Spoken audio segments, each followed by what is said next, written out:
the age of 6, Gerald Shea was hit with scarlet fever. He almost didn't make it, but happily he survived and returned to his first grade class.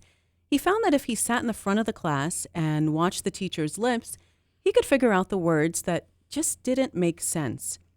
He thought all kids had to figure out these sounds and make them into sensible words. It seems obvious to us that Gerald Shea had severe hearing loss caused by the scarlet fever. But because he was so good at figuring things out, no one noticed. Gerald Shea continued to do this throughout college and law school, even becoming a successful lawyer. He only discovered the truth when, at the age of 33, just by chance, he took a hearing test. Gerald Shea has written a memoir. It's called Song Without Words, and he joins me in the studio. Jerry, welcome to the program. Thanks, Mimi. It's a pleasure to be here. How is your hearing now? My hearing now is not good at all, but I'm wearing hearing aids. The studio is very quiet, and I'm looking at your lips, which is a great pleasure, and I can hear you well. How? And see you well. What about the hearing aids? How do they help you? The hearing aids help because they make sounds louder, but they accent the high frequency sounds, which I'm lacking, so that although they don't make the words entirely clear, with my ability to lip read and in a quiet room, I can make out the message pretty well. But I still have the problem of what I call my lyricals. How exactly was your hearing affected? What could you no longer hear? I could no longer hear high-frequency sounds. Meaning you could hear a dog barking, but not a bird tweeting? A dog barking. I could hear sirens. I could hear loud sounds. I could hear most vowel sounds. Occasionally a consonant. I say in the book that an invisible curtain descended on my world, and it's invisible from both sides. It was invisible to me and to others. When people hear the word deaf, they think of the profoundly deaf, but the partially deaf are really in both worlds. And if you can hear a lot of sound, as I did, you really believe that you're part of the hearing world. I thought everybody else struggled with words like I did, but so let me ask you first about what you were able to hear at that time. Could you hear men's voices better because they're lower than women's voices? You're asking me to think way back, but the answer has to be yes, because men's voices are lower. Women and children are difficult to hear for me even today, except in an environment like this with you. What about music? Music is something we can get to that later or now. The hearing aids were wonderful with music because when I first got them and wore them in the country, I was standing out in a field and I felt alone. I had my new hearing aids on. They were in glasses then. And I felt suddenly not alone. And I flipped on the switch, and suddenly thousands or tens of thousands of crickets came rushing in my ears. And it was a beautiful sound. I was 34 years old, and I hadn't heard those crickets since I was 6, and it was a very moving moment. And in general, just music, you would be able to hear the low bass tones, but then everything else would drop out? As to music, before it was the low bass tones, and I would never hear the melody, the strings, the violins, the piccolos, the flutes. But with the music button on my hearing aids, I really discovered melodies again, and symphonies and concertos became something else entirely different for me. And it's still, every time I go to a concert, a beautiful experience. Jerry, how did your mother not realize anything was wrong? Well, I didn't either, of course. My brothers didn't. My teachers didn't. But you were a kid. When I was a child at 6, I managed to read lips and also to hear all those vowels and put it together. And I think for the people that you are intimate with in life, my wife, for example, who speaks French, I can't read her lips, you begin to know what they're going to say almost before they say it. I think that's probably the answer. And when she found out, of course, she was devastated when I was 34, when I finally recognized the problem a year after the first test. But it wasn't her fault. There are many other people like me in this world, and I'm beginning to hear from them, getting emails from them about how they went through the same experience of non-discovery until late in life. The book we're discussing is called Song Without Words, Discovering My Deafness Halfway Through Life. Gerald Shea is an author and former attorney, and he's in the studio with me. So what was it like in school for you?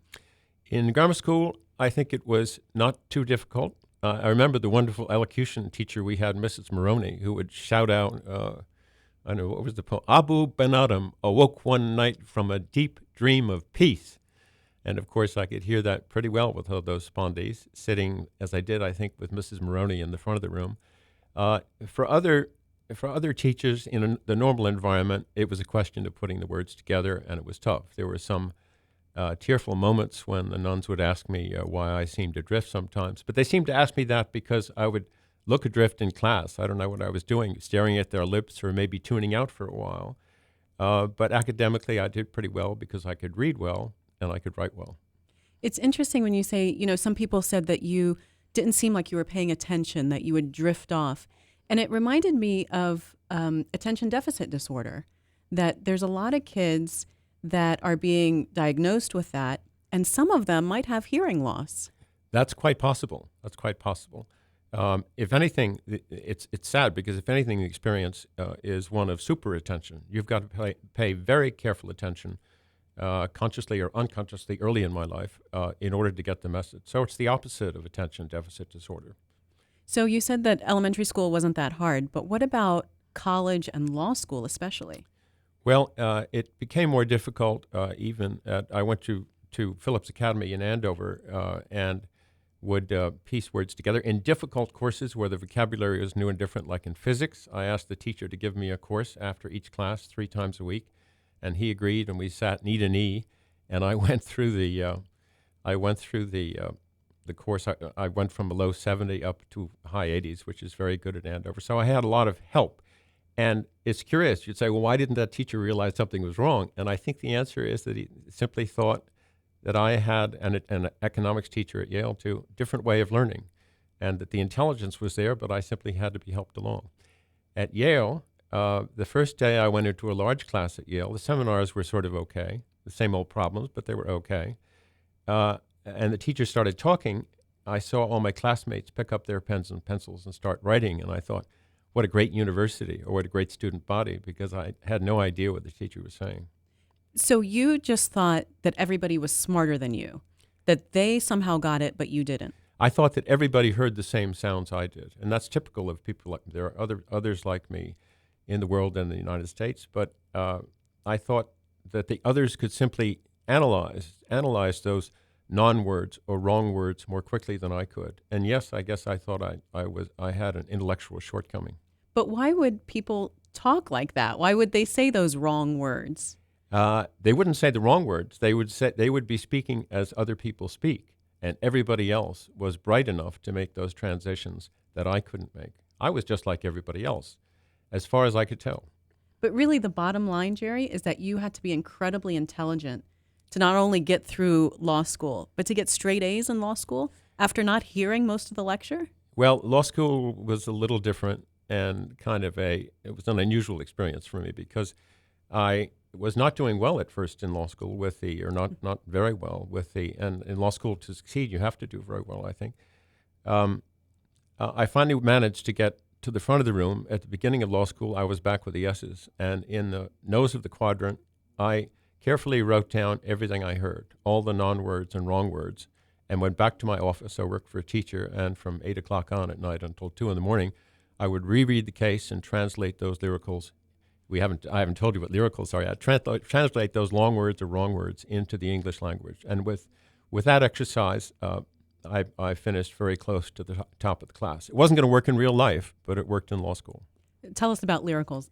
Lyricals are what I call the non-words or the wrong words the partially deaf hear when people are talking to us. If you say, I thought of that, I could hear, I lost my hat. Then I'd have to start wondering whether you came in with a hat on. And in the meantime, the conversation would get ahead of us so that we have to play a constant game of catch-up in order to stay in the conversation. So you said that you were able to graduate law school, straight A's, you get a really good job. How does it work in the real world? In the real world, it was very difficult because you can't, the real world works very fast, and I think the lawyer proves his mettle by communicating quickly and thinking on his feet, even in the corporate negotiating world. So I remember the very first day, when the partner was reading to me the procedures at the firm. He asked me if I had any such bands. We were talking about client shares. I had no shares. I had just debts at that time. And I said, no, I guess I don't have any such bands. So I said, no. And at 12:30, I said, I'm sorry, I've got lunch with Bob Good. And he said, I thought you had no lunch plans. So the such bands were lunch plans. So I started off on the wrong foot. And there were many, many moments that were difficult. They're all in the book. One happened right here in Fairfax.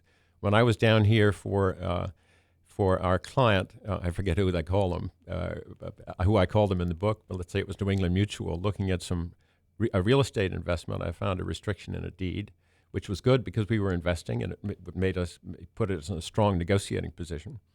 He said, I thought he said, that's good, now get back here on the telephone. So I took a shuttle back to New York, walked into his office, and he said, what are you doing here? I've been trying to reach you. And what he had really said was, stay put, I'll get back to you. And of course, he gave me a long and angry stare. I was terrified. And once again, it was just my thinking. I was terrified because what's wrong with me here? He knows he said something, and I know he said something else, and what do I do?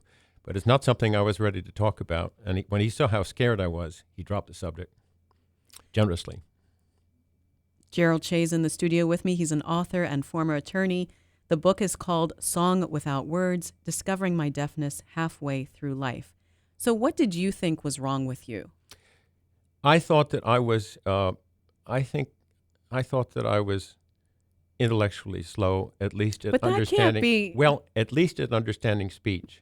I knew that I could write well, and I knew that I could read well and analyze problems. But I also knew that when I got into a conference room and people were sitting around the table, everything was getting away from me, but others were responding well. And I simply thought that I was not good in that environment. It never occurred to me that I was, strange as it may sound, that I wasn't properly hearing what people were saying. So you never suspected that, even as a grown adult? Even as, I heard a grown-adult, but I think you said a grown adult. That's correct. Even as a grown adult, I never suspected. And when I finally found out, as we'll get to that, it was a terrible shock.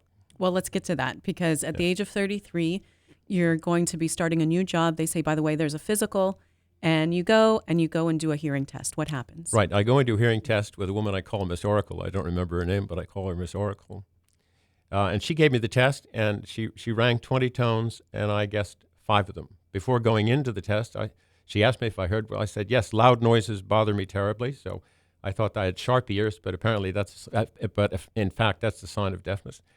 And I said, I love music, and I love to sing, and I sang in the Whiffenpoofs. She said, that's terrific. Well, we'll just go through this. And when I walked out, she said, where are your earring days? And what she had actually said was, figured out funny, where are your hearing aids? Because she said that she was shocked, and she said that you're deaf. I said, I'm not deaf, I can hear you. She said, well, no, you're not profoundly deaf. You can hear sound, you can hear lots of what I say, but you are severely deaf in much of your hearing. You've got to do something about it. Now, after that, she also said, do you hear any loud noises in your head? I guess we haven't talked about that yet. Mm-hmm. I have tinnitus, and most partially deaf and profoundly deaf people have it, and those are noises in our head, probably caused by the efferent fibers that bring signals from the brain back to the ear. And I'd had those all my life, ever since the Scarlet Fever. What does it sound like? What kind of noises? It sounds like a I don't know if this will come off in the tape. It's hard to replicate, but it sounds like it's been described by various people in various ways, including Beethoven. Sometimes it's a hissing, sometimes it's a buzzing, sometimes it's a ringing. It's in both ears. It's always dissonant, and it's terrible. As a child, I've gotten used to it now. So some people don't, but I've gotten used to it. As a child, I began in my 7th summer in Maine Harbor up in Marblehead, Massachusetts. I began visiting my grandfather. I began to think those sounds were the sounds of dragonflies, and and later on in the winter and the fall, seasonal sounds, but they were always there. And that nurse, Miss Oracle, asked me if I had any sounds in my head. I said no. Now, why did I say no? Because in a job interview, you don't want to tell the medical department that you hear noises in your head. So for a whole year after that, I was in denial, not just about my locusts, that's what I call them, because locusts are a terrible sound, make a terrible sound. I did nothing. But then... But you didn't believe you had a hearing problem? I didn't. I didn't want to face it, I think. I'm not going to use, I was in denial as the conventional term. I don't like it very much, but I simply didn't want to face it. And I thought I could prove I was all right. But the year that came saw my getting into difficulty again, and people at Mobile who didn't know me saying that Shea simply wasn't getting it. So finally I went up to Massachusetts and visiting my mother, went to a doctor in Salem, and he looked at my career, examined my ears, the same problem with words and tones, I guess 2 words out of 20, I think. And he thought I had a brain tumor and that I should see a neurosurgeon. This was Friday. I said, well, when? He said, well, like Monday. So the following week, I think it was Tuesday or Wednesday, I felt well, so I wasn't ready for a neurosurgeon. So I went to see the chief of ENT at Columbia, and he... So you did believe that it could be your hearing. Yeah, because during that year, I was picking things up. Mm-hmm. I mean, if people give you minutes of meetings and you look at them carefully and you're thinking, do I hear? And you're at a meeting where you hear very little, and then these minutes come back to you, and you're conscious of the problem. This had happened before, but I was conscious of the nurse's words. You really see that a meeting that sounded very dull and meaningless has quite a lot of substance. I used to think that the purpose of meetings, and I don't think I'm exaggerating here, the purpose of meetings was to get people around a room, sit them in the room around a table, and get them to mumble to each other, and then they'll all go back to their offices and figure out what everybody said. Gerald Shea is in the studio with me. He's an author and former attorney. His memoir is called Song Without Words, Discovering My Deafness Halfway Through Life. So, Jerry, you decided, okay, I've got a problem. You went and saw an ear doctor finally, and then what happened? I saw Dr. Chang, and then I went off and got hearing aids. And at my first meeting, I've talked about the crickets. That was the really most beautiful moment with my hearing aids. But on a practical level, I was in Arabia. At that point, I was with Mobile Corporation, and I was having a meeting with a tax lawyer about the Saudi tax system. And at first, I would turn my hearing aids on and off. Sometimes I put them away because I preferred my world of lyricals, and hearing aids give you a very loud sound. But when this other tax lawyer from Ernst & Young, his name was Walid Chorbachi, I remember, he's an Iraqi, started talking, and I had them on.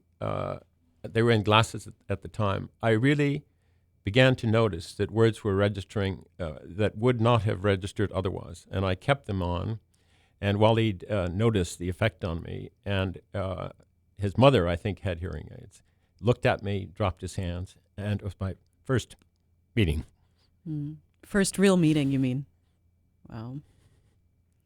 So you got the hearing aids, but then a few years later, you decided to quit as being a lawyer. Why? Well, it was many years later. Remember, I was 34, 35 at the time of my meeting with Walid, and I went on for 20 more years until I was age 53, practicing law.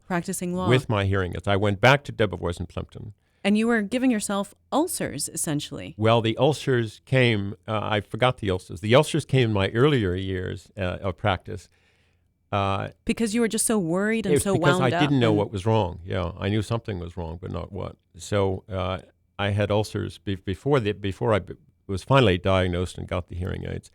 During the period of my life when the problem was unknown, I got terrible stomach problems. They were ulcers, and I was given medicine. I was given probanthine to dry out the system and Valium to calm you down and Gelusil to coat the stomach, and then I would take coffee on my own to counteract the Valium. All this because your work was so difficult for you. All of this because I was going to meetings which are the heart of a lawyer's work and not understanding what was going on. But one interesting effect of the hearing aids, I guess this is what you wanted me to get to, is when I finally got the hearing aids after the meeting with Walid, and I was improving rapidly in my performance. Claire took all those medicines and threw them in the bin and said, "You know what's wrong."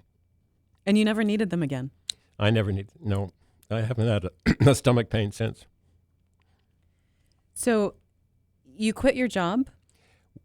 How did you support yourself? Well, I worked now. Once again, it was another 20 years that I practiced law. I went back to the firm, went back to Paris.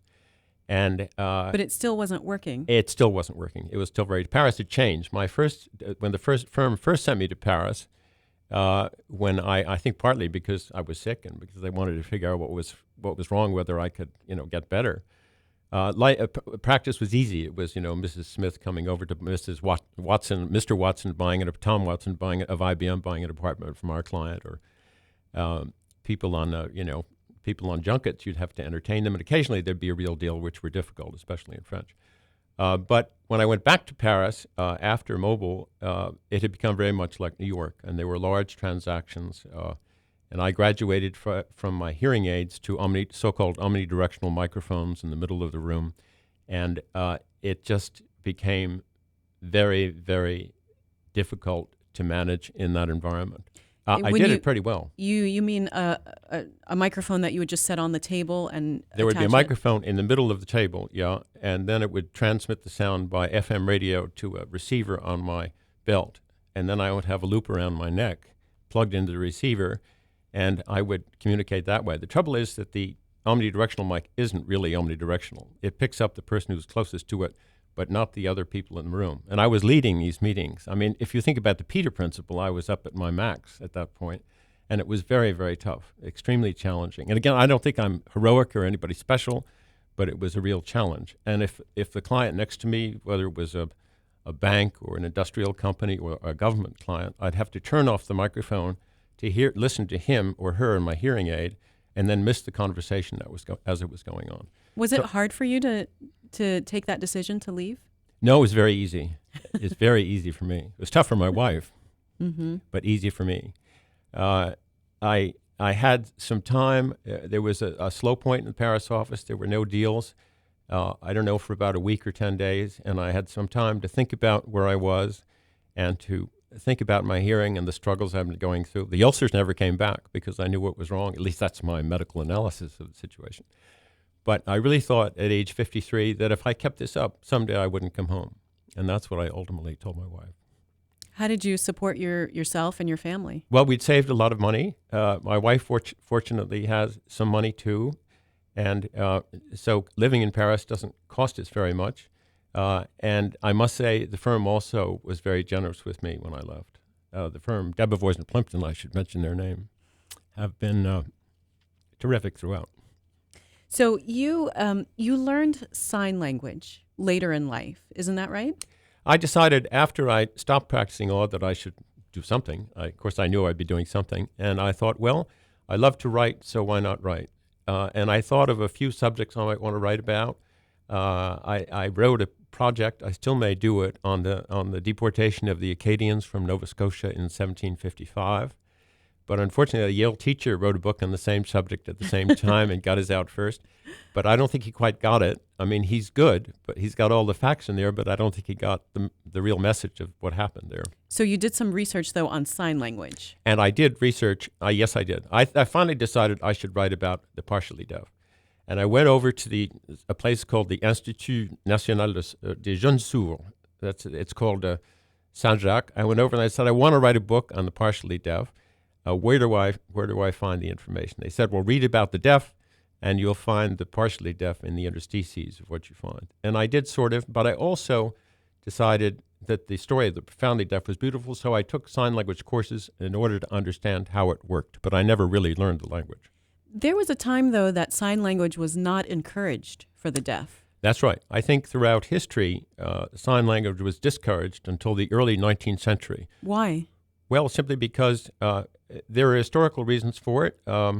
It was partly because deaf kids, in order to inherit, had to be able to speak. So a lot of the teachers in the 17th century, for example, in Spain, focused on getting a child to say a few words so that the money could stay in the family. But I think there was also a prejudice against sign because, speech, after all, the word is important. It's what distinguishes us from, so it was thought, from other beings. The word, if people can speak words, they can think, and therefore they're human beings. So there was a lack of understanding of sign until the early 19th century, when the great French teachers of Paris basically saved the deaf from the world of obscurity they've been living in. And they did that by learning sign themselves and then teaching the deaf to read and write in sign language, using sign language to teach them to read and write our spoken language. But there's different sign language. French Sign Language is different than American Sign Language. Well, French and American is complicated because the great French, one of them came over to the United States, so there are great similarities between French and American Sign Language.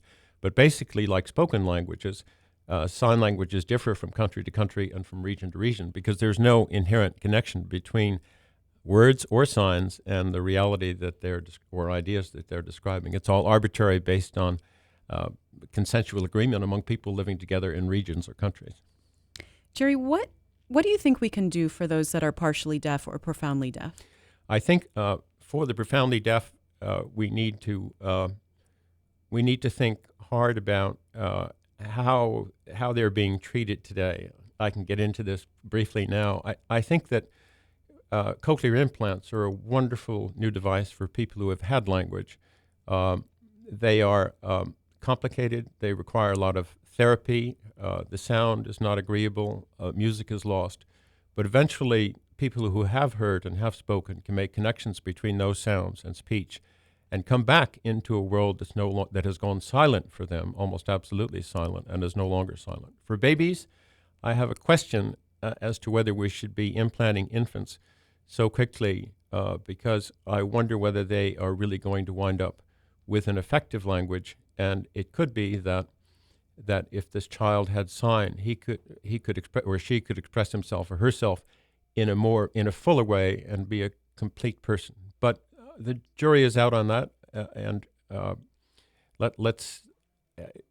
I think it merits a lot of further discussion. Gerald Shea, he's an author and former attorney. His memoir is Song Without Words, Discovering My Deafness Halfway Through Life. It's published by Da Capo Press. Jerry, thanks so much for being on the program. Thank you very much, Mimi.